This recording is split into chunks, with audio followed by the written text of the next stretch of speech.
Hi, everybody. Does this move? You can take this pull. That would be unfair. Clearly, I shouldn't have worn my boots today. Okay. See if I can hold this and hold my... I'm going to set my timer. Okay, hi. Can you hear me? Can you hear me okay? Yeah? Okay, let me take a good look at you first. Having a good day so far? Lots of interesting talks and questions and experiences together? All right. Well, I want you to raise your hand if you're passionate about becoming a midwife.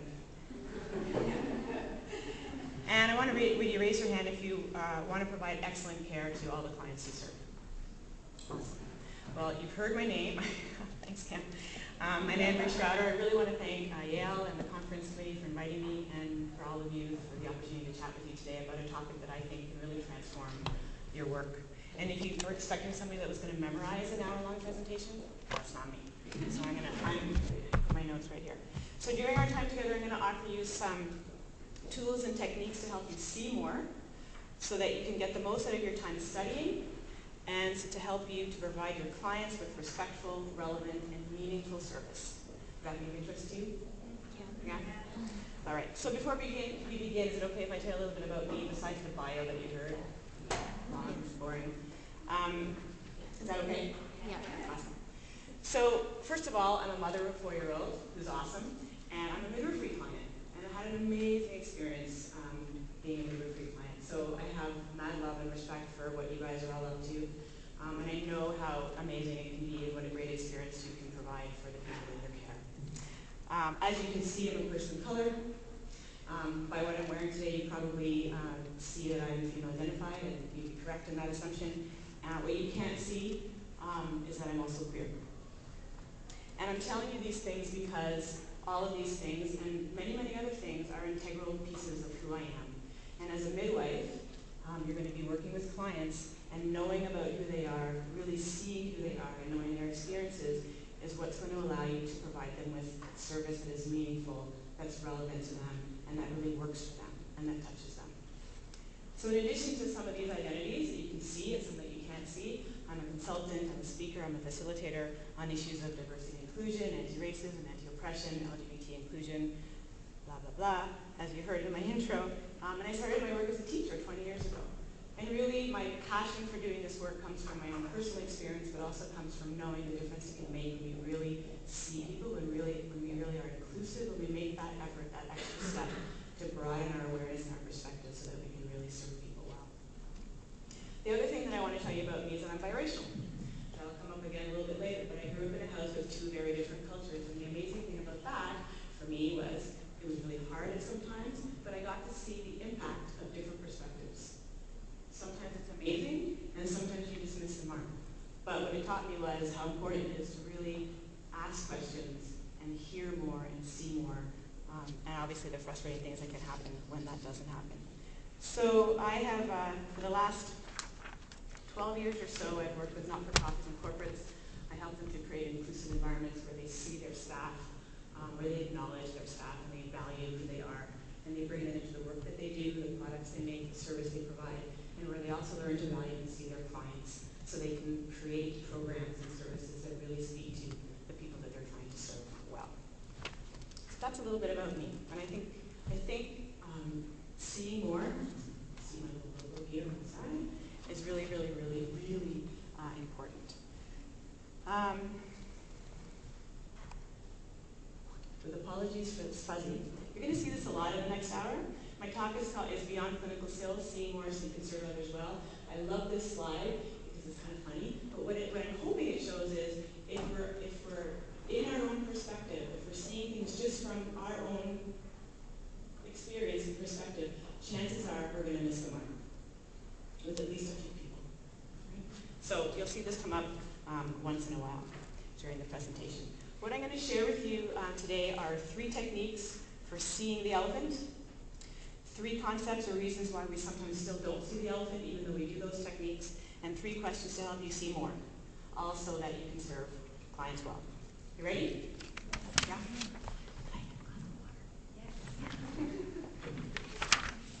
All right. So here are the 3 techniques. Pretty easy. Look inside, look around, look again. And we're done. No, I'm kidding. Just kidding. So we're going to start with look inside. Look at, oh, sorry, I'm seeing the next slide on the screen. It's just really distracting for me. All right, so you're thinking, that's probably not a really safe place to put that, but it's okay. I'll figure it out. So we're going to start with the look inside. I want you to think about who you are. What does she mean? You'll notice on the table there's some flowers that we handed out. And on the flowers, we have some labels. Looks like this. So make sure you have one. Make sure you have a pen or a pencil, something to write with, eyeliner, whatever. So you'll notice I've labeled the flower, and I've used some labels that we can see and some that we can't see. So you'll see there's race, there's socioeconomic status, there's sexual orientation, there's gender and gender identity, there's ability. I've left 2 blank, you can add your own. And I'm not suggesting there's only 7 things that make up who we are. Okay? And we're not going to do them all because we don't have time to do it today. But we're going to do one, and you'll see where I'm going with this. Okay? So what we're going to do is talk about social location and social power. Anybody familiar with this? Social location? Hands up. Anyone? Not familiar? Don't know what I'm talking about.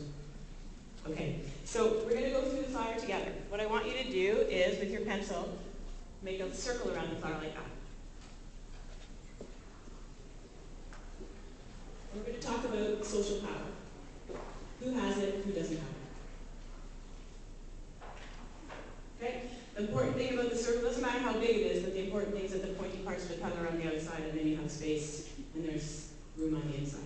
Okay, so for every identity, there's people that have social power and there's people that don't. So if we look at race, if you have social power, here are the different categories. The people on the inside, the identities on the inside are the identities of social power. And these will vary from place to place. Some of them are pretty consistent around the world, but some of them will vary from place to place. You'll notice that on the inside, the people who have social power, their racial identity is white. Social power has nothing to do with numbers. It has everything to do with who's in charge, who's making the rules, whose worldview is taken into consideration when making laws and systems and policies. So the dominant group is on the inside with social power, and the non-dominant groups are on the outside. They're the groups without social power, or with less social power. All right? So we're going to go through here, they're all here. So in the middle, for race, we have dominant group, people who are white, non-dominant group, people of color. For socioeconomic status, the dominant group, middle or upper class, non-dominant group, working class. For sexual orientation, dominant group, straight, heterosexual, non-dominant group, lesbians, gay men, bisexual people. And then gender, and on your flower there's a G and a GI, and I forgot to put it on here, but for gender we have 2. We have male and female, so men are the dominant group for gender. Anybody surprised by that? And women are the non-dominant group for gender. We also have cis and trans, right? So if you're cisgender, you're the dominant group, and if you're transgender, you're the non-dominant group. And then I have ability, so if you're able, either in body, mind, or spirit, you're in the dominant group. And if you're differently abled or disabled, you're in the non-dominant group for ability. Okay, so what I want you to do now is take a minute to locate yourself. So here's mine. A little star or an X or a happy face, whatever you want. How come I'm cutting up? Should I not move?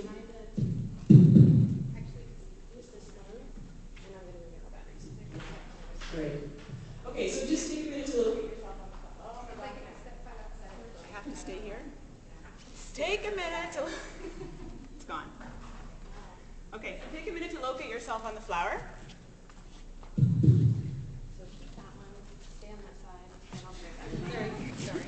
Okay, don't move. Stay right here. Okay. And if you want to make 2 extra petals for whatever other group you want, could be religion, could be languages you speak, could be citizenship status. And like I said, there's many, many more. We could be for hours, right, doing this? So this is what we call social locations. So if you can see by mine, I have some identities in the dominant group and some identities in the non-dominant group. So if I'm in the dominant group, anytime my identity is in the dominant group in the middle, I move through the world much differently because systems and policies are made with me and my experiences in mind. And so access really isn't an issue. If I have non-dominant identities, chances are I'm going to bump up against some barriers because the systems are not made with me in mind.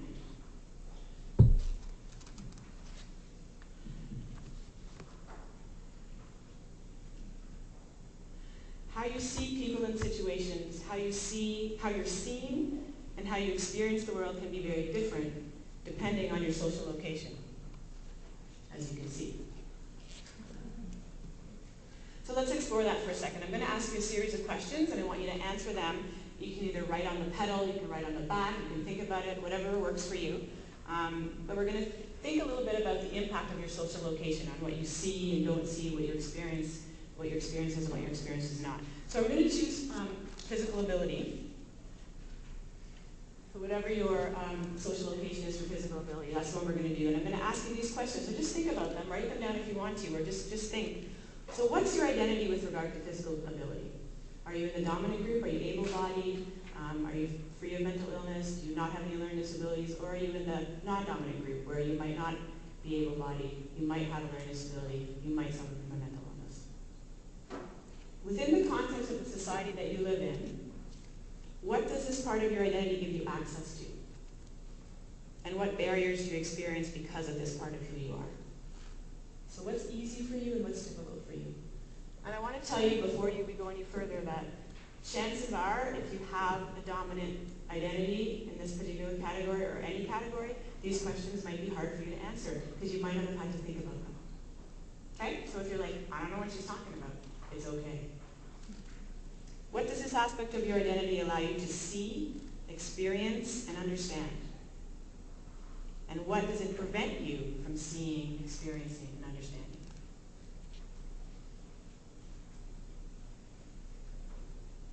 How does this aspect of your identity impact the choices you have, the decisions you make, and your opportunities? There's other questions I could ask you, but I'm going to stop there. And like I said, if you're in the dominant group for this or any identity, sometimes these questions are hard to answer because we move through the world very easily in that identity, and we have privilege because of that identity. We have access. But if we're in the non-dominant group, we bump up against barriers, which makes these questions not only relevant, but sometimes easier to answer. So knowing this, knowing your social location, knowing that there's differences in people's experiences because of who they are, is a crucial component of serving clients well, because you can begin to recognize that not everyone is having the same experience. Back to the elephant. Not everybody is seeing the same thing. And everybody's pretty sure about what they're seeing, because that's their experience. So we don't have time to do the rest of the flower, but I really encourage you to take it with you and work through it. The questions are on the back, so they're all there for you to do. Chat about it with your colleagues. See what you can learn about each other. So why is all this important? Because you're going to see and you're going to get the people with whom you share identities and experiences in common. And you will use this common knowledge to see, understand, and in some cases assign positive value to their realities, perspectives, and experiences. In the case of clients, it's going to allow you to see more easily understand their needs so that you can serve them well. But for people who are not like you, whose social location you don't share, there's a gap in experience and knowledge. Their realities are not yours. Sometimes you can't even see their realities. Sometimes you may not even know that these realities exist. It might be really far outside your knowledge or experience. That makes it easy to discount, to not see or hear, and not take them seriously, particularly if you're in the dominant group and they are not. If you're in the dominant group, we have access, we move through the world easily. We don't always have to take into consideration other ways of being. If you're in the non-dominant group, chances are you know what the dominant group is up to, plus you know what your experience is. You're kind of a little bit bilingual that way. But if you're in the dominant group and you're just going about your business, you don't always have to see what's happening for other people, because the systems are made with the dominant group in mind. So with clients, the gap can make it harder to understand their needs and therefore harder to serve them well. Because you don't get it, you really don't see them, and you may not know what you're missing. You may in fact miss the mark and not even know that you've missed it.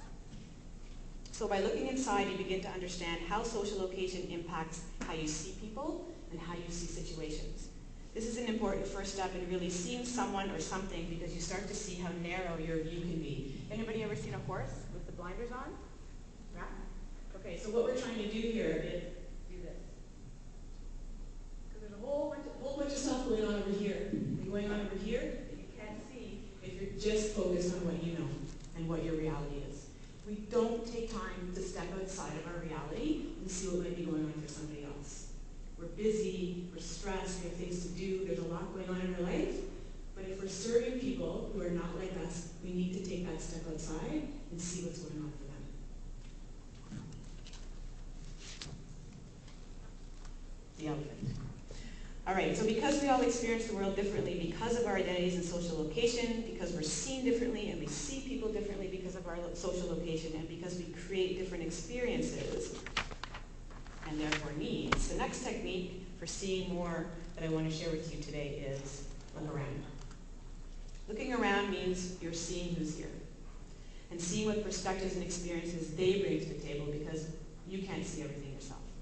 Looking around and hearing different perspectives can help to give you a bigger picture or a better understanding. The elephant. So I want you to, it's kind of crowded in here, but I'm going to try it anyways. I want you to get up. This is not a talking exercise, all right? Not a time to chat with a person that you haven't seen all day, but just get up. I'm going to give you 30 seconds to walk around without talking and take a look at who is here. And take a look at who is not here. And where there's a lot of numbers or fewer numbers. Just take 30 seconds to do that. I'm going to put the question up here so you know, and I'll tell you when to come back.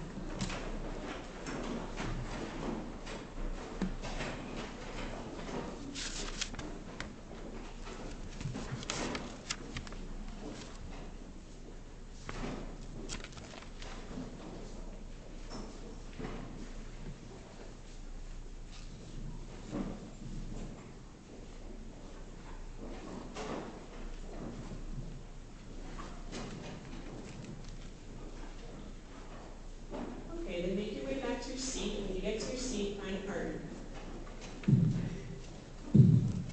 Check. Is it okay now? Seems to be okay. You want to give me that one instead?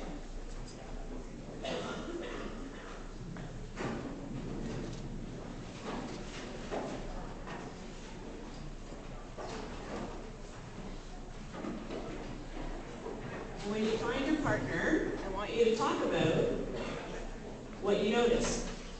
Who's here? Who's here in large numbers? Who's here in few numbers? Who's not here at all? And remember, some of the identities we can't see. Okay? So I'm going to give you like a minute just to talk about what you noticed, and then I'll call you back.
So wrap up your conversation. Sorry, I know we can talk about this much longer.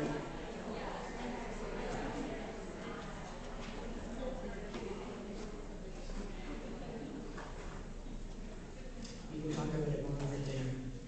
Okay, so raise your hand if there are any differences in what you noticed and what your partner noticed. No differences? Some differences? I see a tentative hand, maybe a little bit. So that would be, if there were differences in what you and your partner noticed, that would be an example of social location and the impact of that. Because we see things and notice things, and don't see things differently because of who we are. Okay? So what's the impact of who's here and not here? You're studying together. Becoming a midwife is more than clinical skills, right? It's also the bigger picture, lived experiences, barriers, access, how people navigate the world and therefore their needs. Because your clients could be anybody, right? And all of this is important to your ability to serve people well. So the first challenge is that not everybody is here. Right? We're missing people. So we're missing perspectives and we're missing experiences. That's a result of people just seeing things through their location and not seeing more. Of people not looking around and not looking again, which is the next thing that we're going to talk about. The fact that some people are not here or here in small numbers will impact which perspectives you're exposed to while you're studying. And the second challenge is that you won't necessarily hear all the perspectives that are even in the room. And why is that? There's two reasons. One is that we don't see people. Somewhere along the line, we were taught that we shouldn't really see people. This is really annoying. Can you hear me if I just do this?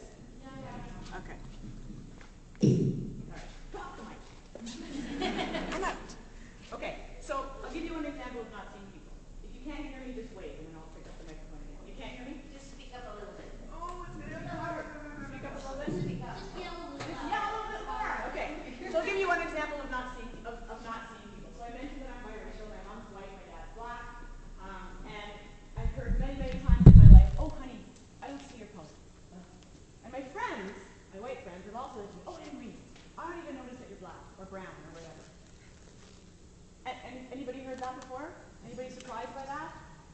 Okay, so what happens is, and what I want to say, my mother loves me. I know my mother loves me. My friends love me. You know, it's not the issue. But what I want to say to them is, if you don't see my color, who are you seeing? Because you're not seeing me, right? This is an important part of who I am. It informs how I move through the world. It informs what I see. It informs how people see me. It informs the chances and opportunities I get. There's a whole long list. If you're not seeing my color, who are you seeing? And I know why they're saying it. It's about how society sees people of color and the negative value that's placed on that, and you know, they love me. But if you're not seeing my color, who are you seeing? Because you're not seeing me. And you know, we don't like to talk about race in Canada, but we can do that with any identity. If somebody said to you, "I don't notice that you're a woman," what would you say to them? Really? So you need to see people. And when you talk about race, we call this being colorblind. And people think that's a good thing. When I started teaching in the 90s, it was amazing. Teachers were like, "Woo, we don't see color. We treat everybody the same." And in the 90s, they thought it was great because what had happened was we were coming from a place of, you know, much more discrimination, much more blatant discrimination, and treating people the same seemed like a better place. It was the next step. But we can't treat people the same. We have different experiences. We have different lived experiences. We have different realities. The social determinants of health are different. We have to treat people equitably. And in order to do that, we have to see who they are. Okay, so that's the first part. The second part is, sometimes the environment doesn't value people equally. Many environments in our society value dominant cultures and the dominant identities and the dominant perspectives in that flower. Remember that? And so, we don't always, hang on, I lost my spot now. Okay. So a really graphic example of how environments aren't set up to value people equally is another recent shooting in the U.S. of a black man. Right? So the black man lives in a community with lots of other people, and lots of other people are having experiences with the police, but they're not getting shot. That's an example of how we see people differently, how we value people differently, how the systems in place impact how we're going to treat them. Okay? So if the environment is not set up to allow people to share, to be heard, to be valued and acknowledged for what they bring, if it recognizes social location, power, privilege, and systemic isms, if it's set up to do all those things, you could really learn a lot and be stretched in the next few years. Right? You would get a chance to hear different perspectives. You would get a chance to ask questions. You would see more. You can hear maybe what it's like not to be seen, to have less access, to bump up against barriers that other people don't see, the stress that creates. You might hear about what it's like not to be seen, to be silenced, and what it does to someone's sense of self. what others see, what others know. You could have all those experiences. You might hear more about racism, ableism, homophobia, transphobia, Islamophobia. You might hear and begin to see more about the impact of all of these on health and on how people access care, what they choose to tell their healthcare provider, how it impacts trust and relationship building, and how it impacts the kind of service they receive. You also might hear about midwifery from other cultural contexts. What are different cultural perspectives about pregnancy, birth, preconception, prenatal care, postnatal care? How are these experienced in other parts of the world? What do these practices tell us about people, about what's valued, about what their needs are? These experiences and perspectives may not be yours, but if you're able to hear about them and learn about them, they're going to contribute to your awareness and understanding of what some of your clients might need, what the context of their life could be, and what they need from you. You. Romper room. No, I'm dating myself. Therefore, how you can provide see, some of you know that thing. Talk about social location. So if there's diversity present, and if there's room to honor and value that diversity, hear it, see it, and use it, then you'll have the opportunity in the next few years to see more and do better. And you could be each other's greatest resource. New elephant. Right? If the environment's not conducive, what you're going to hear about is more dominant culture stuff that you already know, and it's going to be comfortable for some of you and really frustrating for others. Right? And you don't get a chance to practice seeing more of each other, because everybody has something different to offer. So sometimes we don't hear about the perspectives that are missing. The danger there is that you may not even think that these realities exist. If you don't learn about it, and you don't ask questions, you may not know that it's out there. And you may think that what you know is the way it is. That's dangerous. Remember the elephant? If they don't ask questions, they're just going to think that what they see is truth. Sometimes if people are missing, you might use books, stories, and research, and you might think you can talk for those people and about them, and that's going to fill the gap of who's not here. The challenge is that because you're not them, you're using your own lens and social location to see, research, share, and explain what you often don't understand, which means that we get a wonky story. Here's my favorite quote. Wade Davis is a biologist. He works in the Amazon.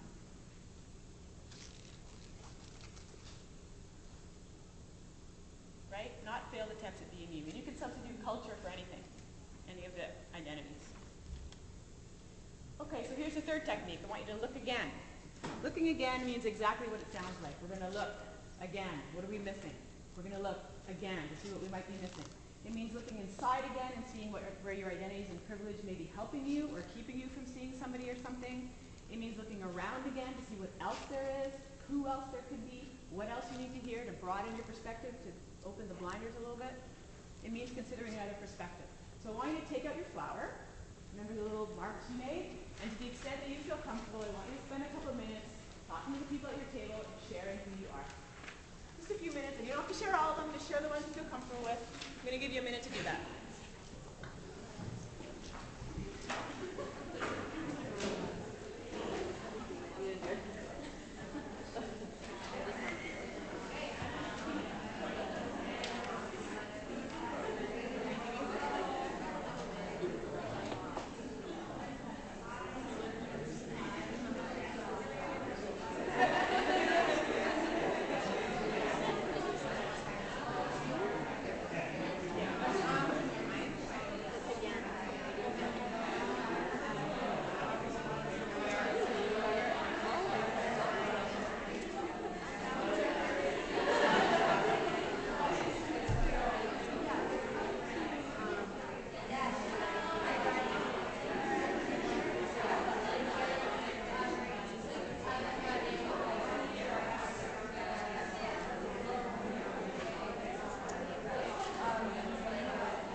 Okay, so So you probably didn't have enough time to do everyone.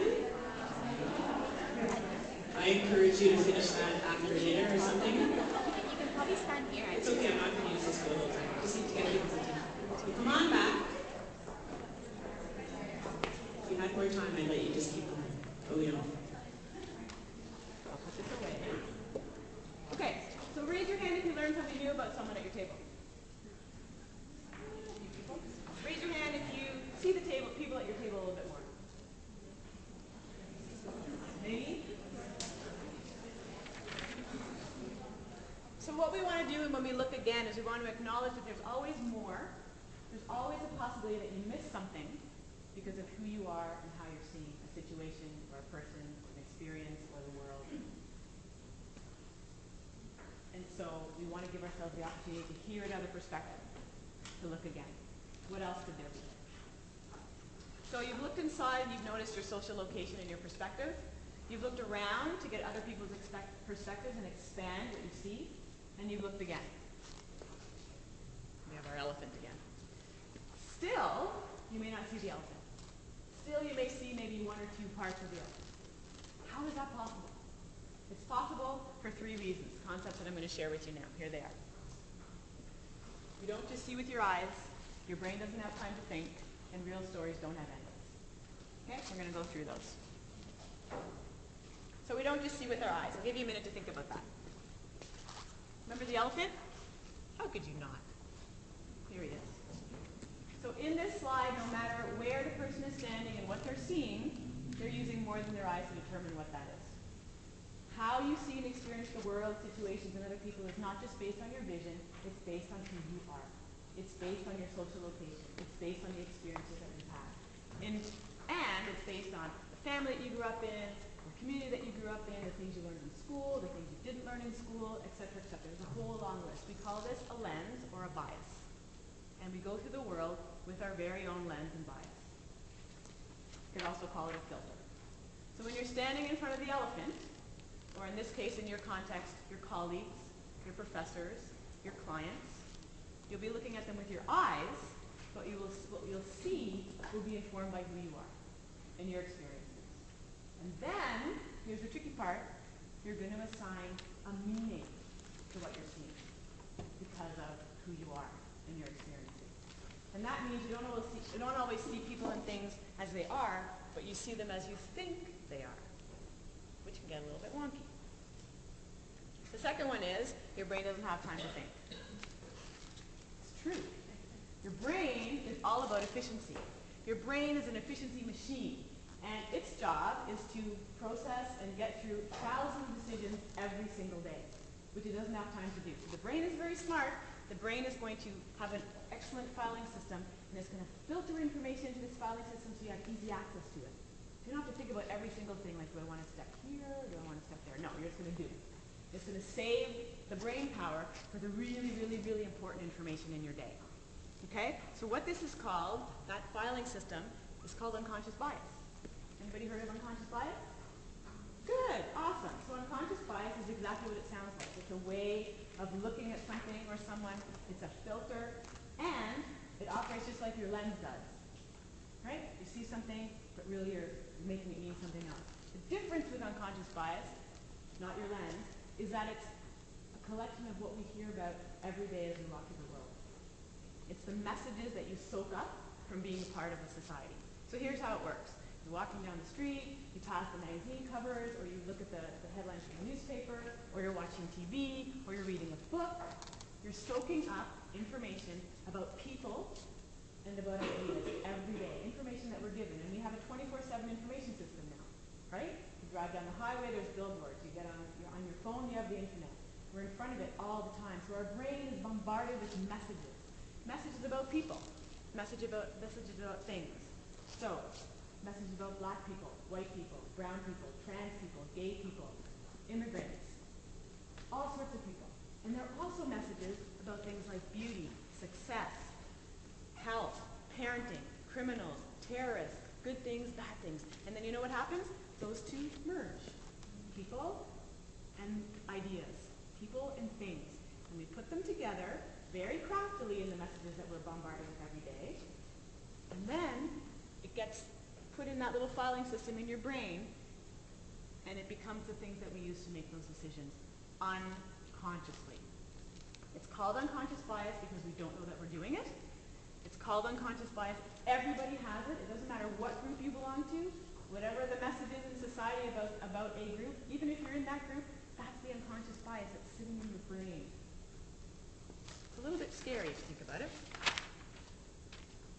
So when somebody walks into a room, like me today, or a student to your table to sit down with you, or a professor into your class, or a client into your office, the brain uses that filed information, that unconscious bias that you've been soaking up every day since you were little, to make decisions about them.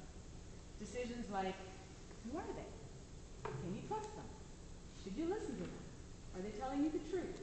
Do you want them in your group? Should you sit next to them? Are they professional? Are they going to make good parents? Why is it important to know that your brain doesn't have time to think? Because unconscious bias is informed by the stereotypes you hear and see every day. So remember this?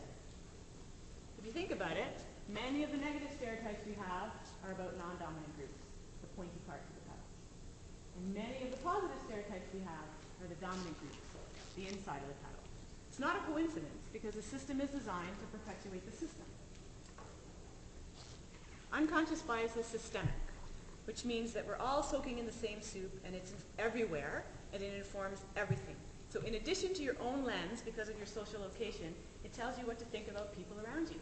Positive, negative. Who you're going to give the benefit of the doubt to. Who you might be a little bit more skeptical about. It informs all those things. It impacts who you see.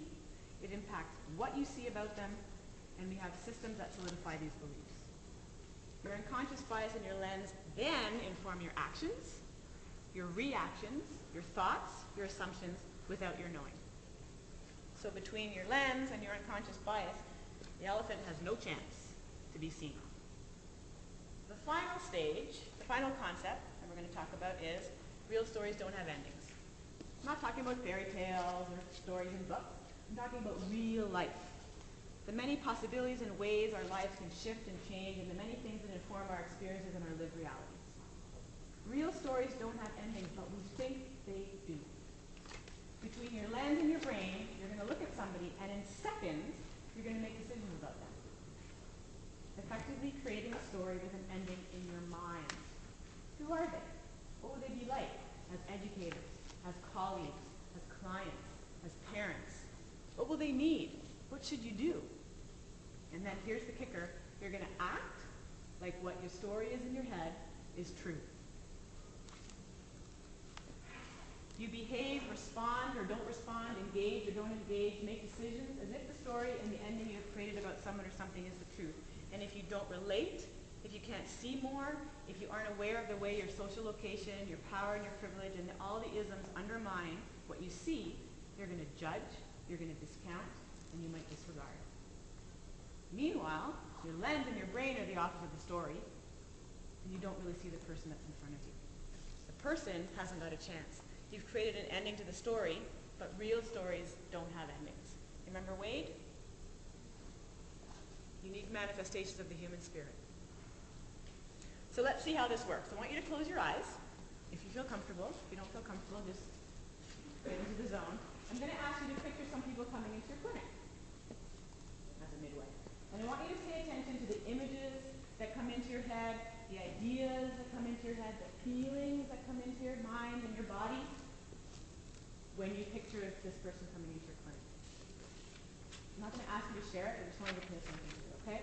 So you're in your clinic and your new client comes in. She's an indigenous woman.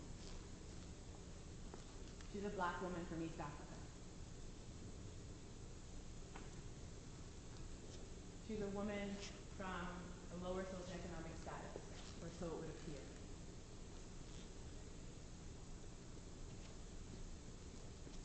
She's in a wheelchair.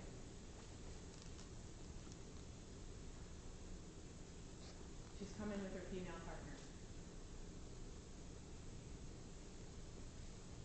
What's the picture that you see of this person, of all these different people? What are you making it mean? What are you making who they are mean? What's the story you're creating in your mind? What do you think you know about this person? is your lens and your unconscious bias and your ending to the story at work. If you see and notice your lens, your bias, your unconscious bias, and you see that you're making a story, you have the opportunity to break through them. If you don't, you'll keep going in that direction as if it was true. So what do? You open your mind. And if you still have your eyes closed, you can open your eyes. So this is where the 3 questions come in. And I got to tell you that the 3 questions, they're meant to stretch you, they're meant to challenge you. They're simple questions, but they're not simple questions. And if you use them after you've taken in the concept, after you do the look inside, look around, and look again, they can really take you to a completely different place. If you just throw them out there without thinking about your social location, without thinking about how your brain has no time to think, without thinking about unconscious bias, they're just going to be questions and you're going to end up right back in the same place you started. But if you take all this stuff into consideration when you ask these questions, you could end up in a completely different place, a much more present place with the people that you're with, whether they're your colleagues, whether they're your professors, whether they're your clients. So the first question is it true? Is what I am seeing and making it mean true? When somebody walks into your office, into the room, what you see, and all those things that are going on in your head that you've just experienced, is it true? Asking this question allows you to remember that you don't just see with your eyes, and that your lens assigns meaning to what you're looking at. Is it true allows you to see and consider that what you're thinking about someone or something and the process of assigning meaning might not be true. We don't take the time to do that usually. Somebody walks in, you make the decision, and you move. Stop and ask yourself if what you're making mean is true. Is it true shines a light on your little voice? That little voice that goes on and on and on and on is always talking to you. That's the judge. We're very judgmental as human beings. Sometimes it serves us, sometimes it doesn't. You're never going to get rid of that little voice, but if you start to pay attention to it, you'll get a sense of what you're seeing and what you're making it mean. It's like a muscle. If you go to the gym and you practice, your muscles get stronger. If you practice listening to the little voice and what it's telling you, you get better at noticing it. It's never going to go away, but you get better at hearing it. If you listen to it, you'll get lots of information about your lens and about unconscious bias, and you can take a step towards being more personal. Purposeful, not personal, purposeful, sorry. So, I'm going to show you 3 images of 3 different people. And I want you to pay attention to what that little voice is going on and on about. What the story is that you're making mean. We did it with our eyes closed, so you had a chance to think of the images that come up for you. Now I'm going to show you an image, and I want you to do the same thing. I want you to see what the story is. What's this little voice nattering on about? How does it feel in your body? And what are you making it mean?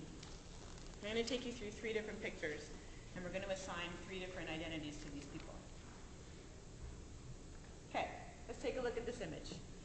Take a moment to silently hear your little voice and some of the things it might tell you about this person who you don't know.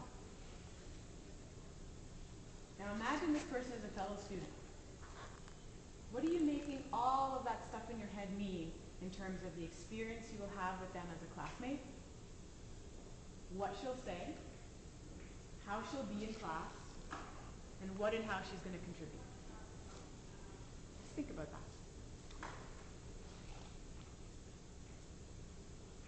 What about this image? Take a moment to hear again some of the things that your little voice is going on about. What are the stories that you're telling yourself? What are you making it mean? How does it feel in your body? Imagine this is a professor.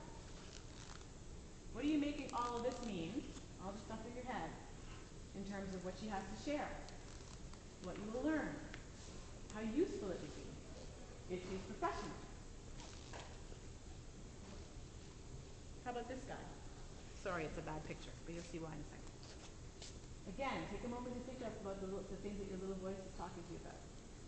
Imagine this is someone coming into your office with their partner. What will the issues be? What will this couple need? Who's the partner? You probably have a picture of the partner in your head already. Probably. What will you have to do? How will the meeting go? Now let's ask the question, and it's not about your eyes. It's about the other things that are informing you, assigning meaning, and what you're seeing as a result. You ready for the question? Is it true? Are all the things that came up for you when you saw those pictures and asked yourself those questions, are they true? Do you notice what happens? Do you notice that when you ask the question, there's a little space? There's a little space that forms in between what you think and then what you might want to do next, even if it's just for a second. You've asked a question instead of just accepting what your brain is feeding you. And you're seeing what your brain is feeding you. So taking a step aside and saying, oh, that's what I think? So unfortunately, because we like to think we're right, and because unconscious bias is often involved, and because the messages that we hear in society every day are really powerful and they support unconscious bias, often the answer to this question is going to be, oh, yeah, it's true. So we have another question. How do you know it's true? How do you know it's true is about being curious about what you're seeing and what you're making it mean. Curiosity allows you to uncover assumptions, prejudices, stereotypes, and other unconscious thinking that could be driving your beliefs, your judgment, your ideas about people or things. So let's go back to the images. What you thought, what was running around in your head. And I want you to ask, who are these people? What are you making their identities mean? As colleagues, as professors, as a partner of a client, a client. How do you know it's true? How do you know? Why is this question important? Because without curiosity, you're going to act on the thoughts that are going on in your head, and you're going to run the risk of maybe perpetuating stereotypes and assumptions and other faulty beliefs. We need to ask ourselves that question, because it's going to without it, you're going to undermine the opportunities you have to see experiences, perspectives, and issues that aren't yours. All of which are critical to you as you learn to be a midwife, and crucial to your practice so that you can use it to improve how you provide service. Service isn't just about what you do, right? It's also about how you do it. How are you going to be with this person? So because of unconscious bias, some of the answers to this question, how do you know it's true, is, I don't know, it's just there, it's just in my head, I have no idea. And that's reality. That's because we're soaking in these messages every day. We don't think we believe them, but if we ask the question, that's what's there, that's what's informing us. So you might get surprised by your response about how you know it's true. You might get angry about your response to how you know it's true because you didn't think that that's what you thought. You didn't think that's what you believed. You're not that kind of person. But we all have unconscious bias, and the goal is to recognize that we have it so that we can work around it.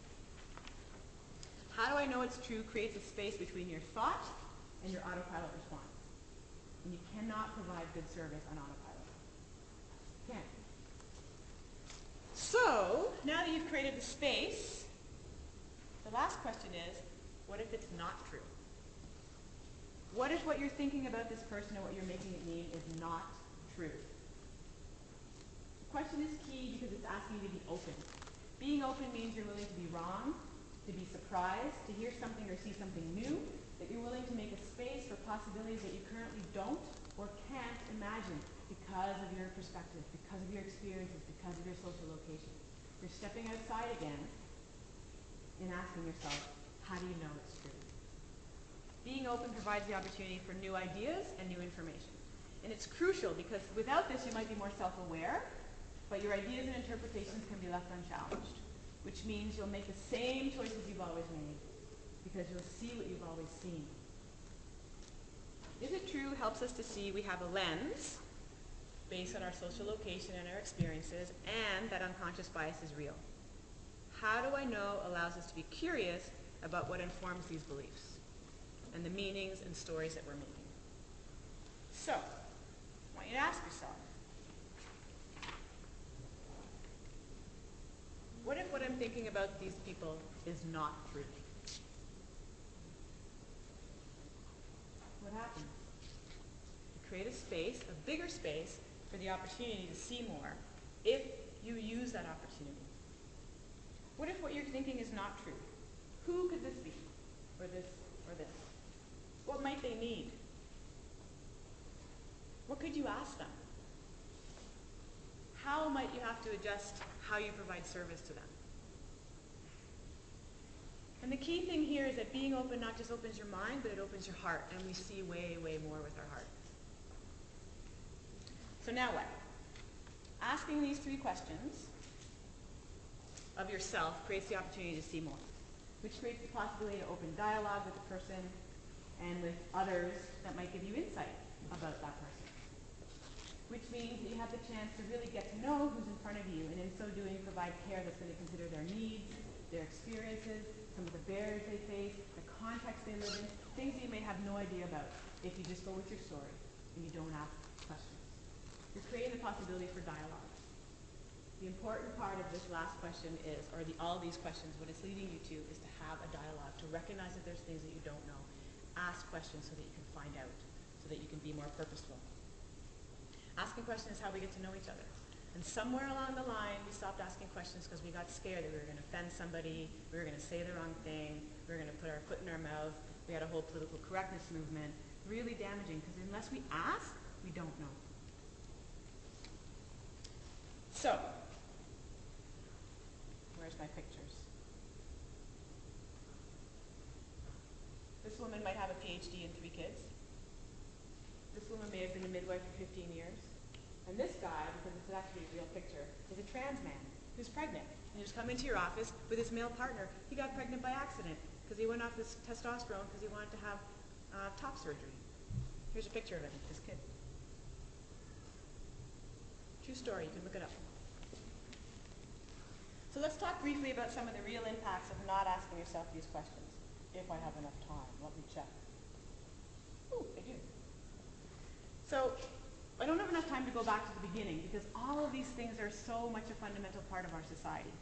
But in terms of what's happening here in the context of you studying, let's look at a few impacts. In terms of the program, not asking these questions, not looking inside, looking around, looking again, not knowing the 3 concepts, not asking if it's true, how do you know, what if it's not, can result in lack of diversity in application, lack of diversity in people who get in, feelings of lack of safety by those who have non-dominant group identities, not seeing or hearing about non-dominant perspectives. You heard some of that from when Pam was up here, right?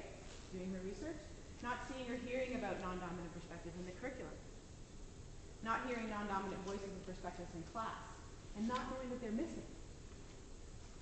It impacts the diversity of who's delivering your curriculum, their position, how they're treated, how they're heard, and it impacts the curriculum that you'll learn, and how much time you'll spend on things that are not mainstream, and what you'll learn about those things, and who gets to teach you those things. As students, not asking these questions impacts who you speak to, who you make friends with, how you work with colleagues on group projects, your relationship with your preceptor, and all the clients you come in contact with in your clinical work. If you notice that some of your colleagues may be having a completely different experience or not, it impacts that. And when you graduate, not looking inside, around, or again, not asking yourself the questions, is it true, how do I know, what if it's not, can impact who you take on as clients. Whether you're seeing assumptions and stereotypes instead of the person in front of you. If you're letting your unconscious bias and lens dictate how you speak to people. If you listen to them, what you do with the information that you get, the meanings you assign to things, and what you notice and don't notice about behavior in your clients. And so here's a measurable impact of all this. There's my elephant again. Once you walk a client through their pregnancy, not doing these steps and asking these questions can result in things like this. Indigenous children are 168% more likely to be in child welfare. Black kids, 40% more likely to be in child welfare. Some of these children's parents had midwives, right? Midwives are some of the people who make calls to child welfare. So the disparities in the rates of calls about Indigenous and Black children speak to bias, unconscious bias, racism, systemic racism, all the things that we just talked about, that were these techniques and these questions are seeking to uncover in your mind so that you can be aware of them and mitigate them in your work. So you're not just on autopilot. So you're not just operating from your perspective. You make calls, literally and figuratively, that alter people's lives. If you're not going through these techniques, remembering these concepts and asking these questions, who are you seeing? And are you sure you're seeing the person that's in front of you, or are you seeing the picture that you're in the story that you've created in your head? What basis are you providing service on and making decisions like the ones that might lead to these types of disparities? So, the techniques and the concepts and the questions that I've just shared with you give you a chance to see the whole elephant. Will help you see your colleagues more, will help you see your professors more and your clients more in order to broaden your awareness, understanding, and change how you provide service for the variety of clients that come to you. I think your speaker after dinner is an amazing example of that and what she's up to. Using these techniques and asking these questions will serve you well as you study, and it means you'll be better at them once you're practicing midwife. And I love the word practicing because we're practicing. You're never ever going to have all the information that you need at your fingertips in your mind to serve clients well who may be different than you, who have a different lived experience than you. There's no list, there's no checklist. But these techniques, concepts, and questions are all meant to increase your awareness so that you can see more, so you can ask more questions, so you can take more time, so you can step out of the automatic response you have to people. Step out of your world for a second and imagine what else there might be and serve your clients better. Serve your clients well. If you need help seeing more, you might notice that there's little sign-up sheets on your table. So I send out a weekly inclusion insight to get you thinking, to give you some ideas about what inclusion looks like and where some of the barriers are. So if that interests you, you can sign up on the sheet and I'll pick them up afterwards. Lands in your inbox on Monday mornings. As a practicing midwife, the techniques and the questions, here they are, will help you to really see the birth parent and their partner. Connect with them and create a circle of care that honors and holds who they are and their realities as well as their lived experience and the context that they live in. Because the context might be very different from yours. A circle of care that reaches them through those barriers they may face, through the stories you may want to tell yourself about them. It means you have the opportunity to provide relevant, respectful, and meaningful care, whether they look like you or not, whether they have the same identities as you or not, or whether they have the same experience as you or not. They are meant, these steps and questions, to help you see the whole elephant. All of it. Because when you see more, you can serve clients well. I don't need your 3-minute sign.